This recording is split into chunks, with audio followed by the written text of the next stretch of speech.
Hello and welcome to a very early morning edition of It's Just Me, hosted by Brent Fox. Today's show, of course, is actually going to be a quick one as well. Today I'm just going to be strictly talking about the matchup with my Pittsburgh Steelers versus the Green Bay Packers. So without further ado, here we go. All right. So, my Pittsburgh Steelers are taking on the Green Bay Packers Sunday night, I think at 7:20 p.m. Central Standard Time. Now they will be playing at Acrisure Stadium, which is of course, new stadium name for the Pittsburgh Steelers. Used to be Heinz Field for those that may be a little bit confused. Now, this matchup is pretty much a very interesting one. Of course, it has obvious storylines, things of that nature. But I think one of the key things to actually look for on the Steelers' offense is Aaron Rodgers being able to quickly disperse the ball. And what I mean by that is he has to make quick throws. Now, also, and of course, doing a bit of research and listening to Pittsburgh Steelers local media, which is whom I actually trust because they're actually boots on the ground.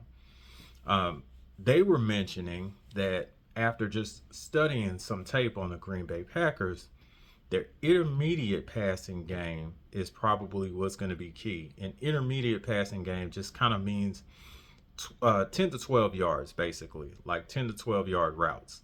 Deep routes are 15 plus. So the intermediate routes, and I'm sorry, it's 8 to 12. My fault. 8 to 12 yards is intermediate. Um, but I think that with a good short passing game that could help build up the intermediate passing game, which in turn later on could probably help with the run as far as setting that up. Now, of course, Aaron Rodgers has actually been successful running play action bootlegs and then making either big plays or actually scoring off of those said plays.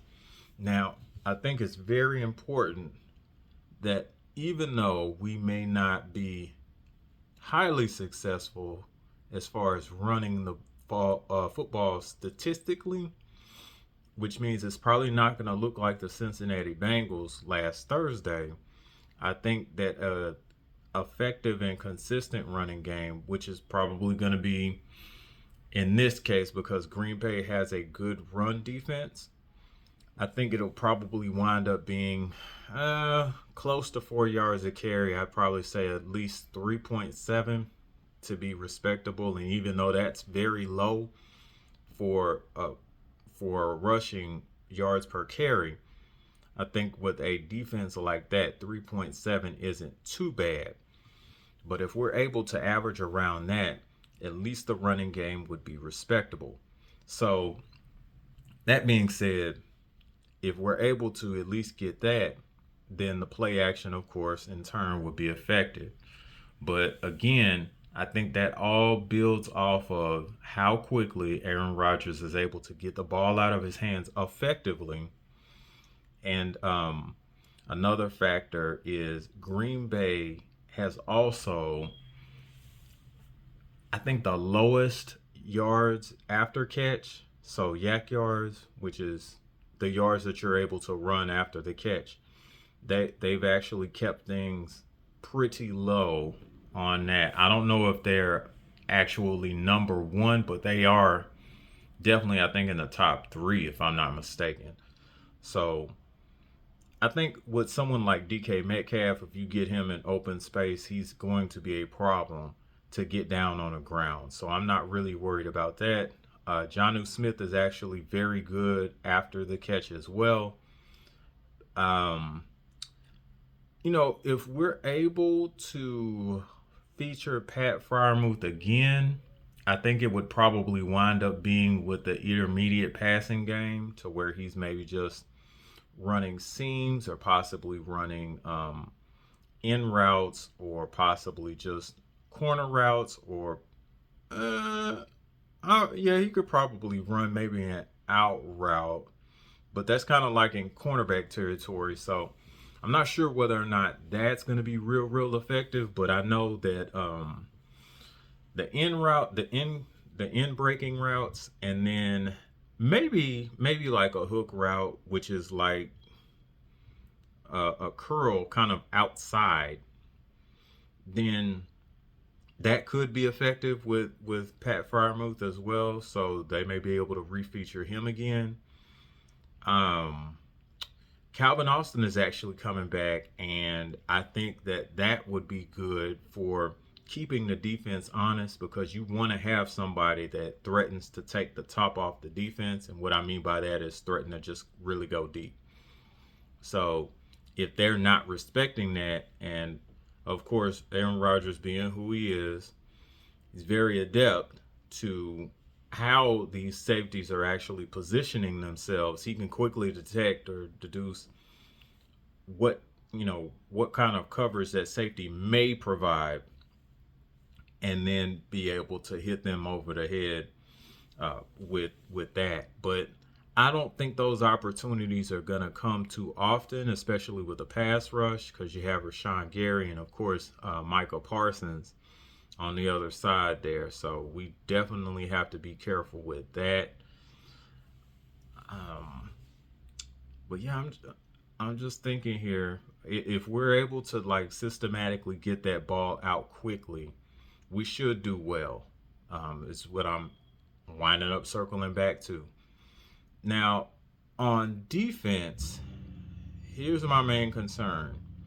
Although there's not a real household name at receiver for Green Bay, their tight end is actually still pretty good. And then their receivers actually they are actually very good receivers. They're just not like they don't have the complete package to where you're a superstar receiver. For example, Christian Watson has a great amount of speed. Of course, he's someone that you have to make sure that you're able to to cover on deep routes, things of that nature. You have Romeo Doubs in the mix, who's a good route runner. And then I forget the other. Oh, Matthew Golden from Texas. He's a rookie from Texas. He's actually a legitimate threat as well. With I think it's he ran a 4.2. I'm sorry. So he ran like a 4.28 or 4.29 in the combine. So he's a legitimate threat.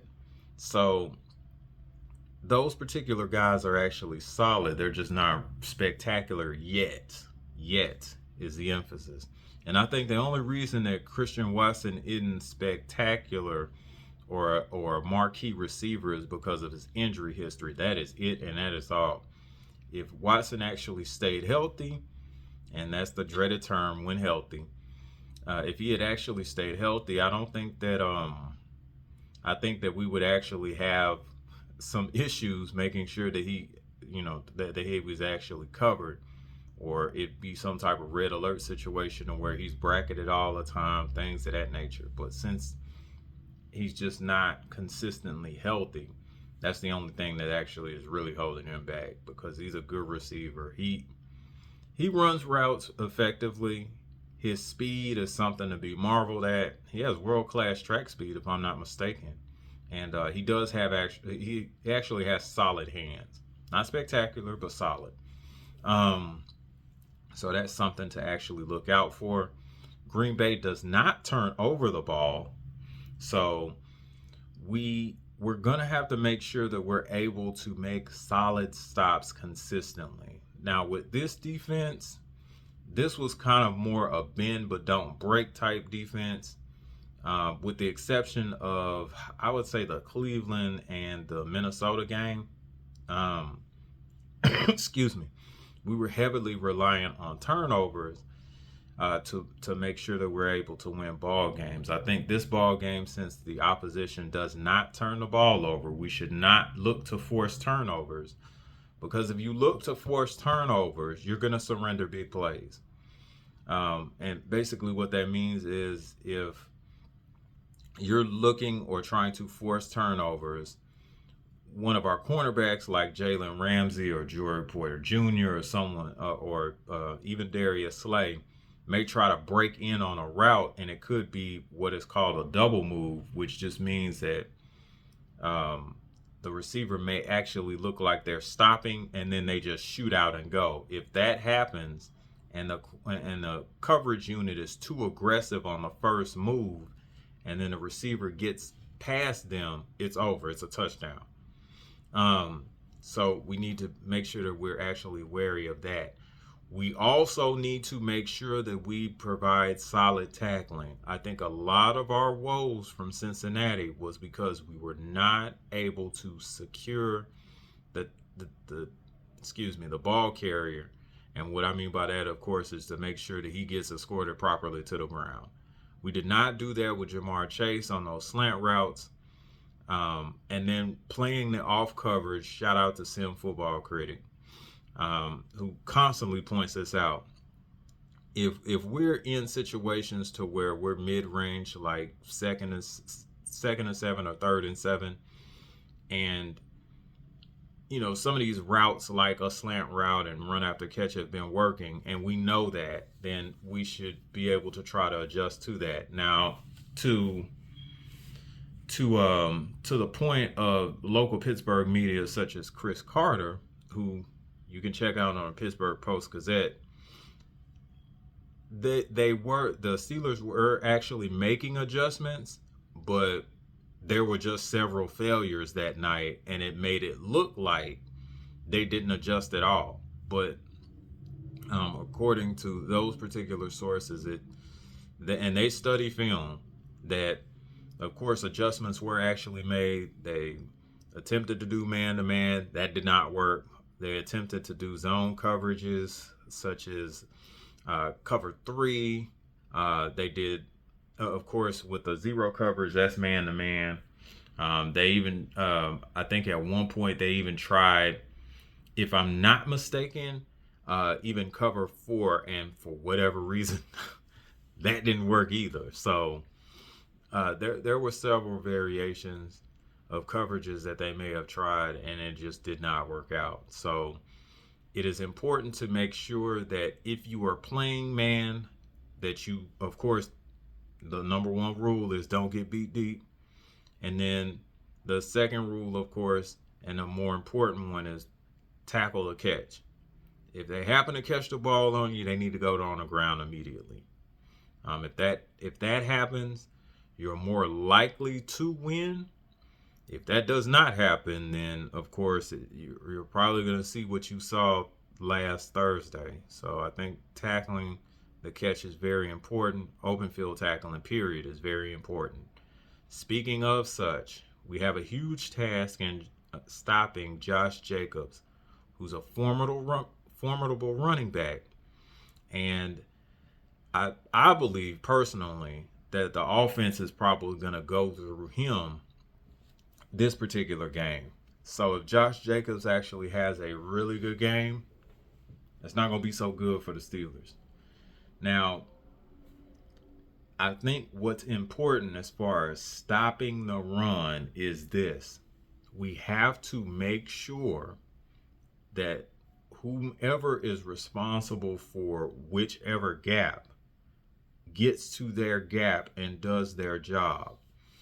Because what's happening is, and what I've noticed from previous film from previous years, is the linebackers, if they see that the defensive lineman is not being able to contain, or they're actually not able to, for whatever reason, get to their gap, and then one of the interior linemen, like the center or one of the guards, is actually getting to them, then what they'll do is they'll pick a gap, shoot that gap, and then hope that the defensive lineman holds holds whoever the other offensive lineman is up long enough to where they can actually make the play, as opposed to just running the play that's actually called, making sure that your gap is accounted for, and then trusting your teammate on their end to actually make the play if necessary.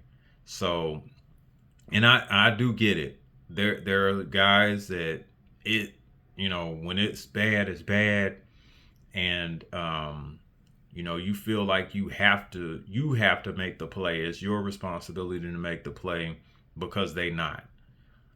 So I mean, I get it from both sides, but again, the coaching staff has to actually be able to see that and also adjust to it. So if someone up front is actually getting whooped, then you rotate the next guy in on on seeming on either obvious, or seemingly obvious run situations. So you want to make sure that that's actually accounted for as well. It is, and I'm going to reinforce this, it is imperative that we actually put a lid on Josh Jacobs if we plan on winning this football game. Yes, it is very important to make sure that the secondary and coverage unit, which includes linebackers, fix their woes as far as pass coverage and then tackling after the catch. But it is imperative that we stop the running game, because if we don't stop the running game, none of that other stuff matters. If we're unable to stop the run, none of that other stuff matters. So we need to make sure that we are able and in position and are doing our jobs as far as gap integrity and making sure that these guys get on the ground as quickly as possible.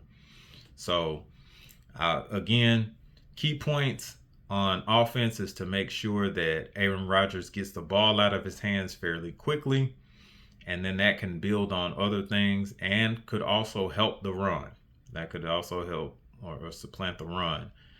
On defense, of course, we need to make sure that we do solid tackling, run or pass, solid tackling, and then more importantly, if the ball is going to be run, then we need to make sure that we have gap integrity, which means that we are responsible for filling our gaps and we are doing our job with that.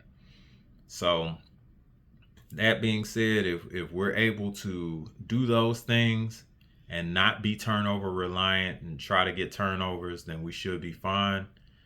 It is going to be a tight game.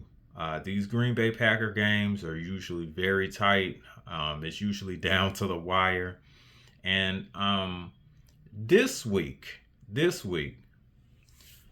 the throwback unis and everything else, this week, I think that we have the best chance to win against the Green Bay Packers. So I'm going to pick us beating the Green Bay Packers probably maybe by three or possibly less points.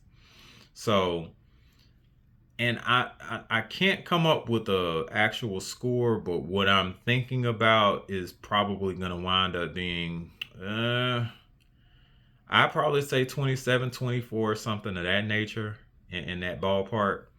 But I think that Aaron Rodgers actually is able to beat his old team. It may be ugly at times, but I think that we are going to be able to score more than 20 points. And that, of course, the defense is going to, for the most part, be able to contain both the passing attack and, more importantly, the running attack of the Green Bay Packers, even though they're probably going to wind up scoring 24 points.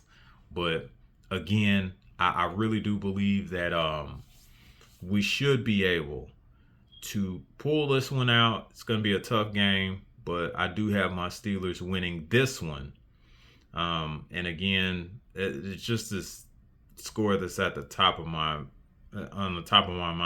It's probably going to wind up being something like 27-24, something of that nature. But yes, thank you all so much for tuning in to It's Just Me, hosted by Brent Fox. And until next time,